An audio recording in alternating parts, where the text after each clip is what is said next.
আপনার নামের পাশে ডক্টরেট ডিগ্রি আছে। জি। আমরা আপনার ডিটেল আপনার পরিচয় পেতেছি, শিক্ষাগত যোগ্যতা, আপনার বয়স নিয়ে আমাদের একটা আছে যে আমরা বুঝতে পারতেছি না। ব্যক্তিগত প্রশ্ন দয়া করে যদি জানান। আমার জন্ম 1977 সালে।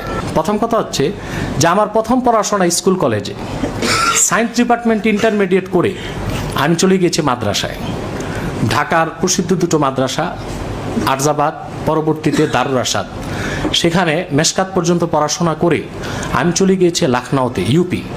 সেখানে ইসলাম বিশ্ববিদ্যালয় নাদওয়াতুল উলামা লখনউ, সেখানে আমি এখানকার গ্র্যাজুয়েশনের পর ওখানে অনার্স করেছি অ্যারাবিকে।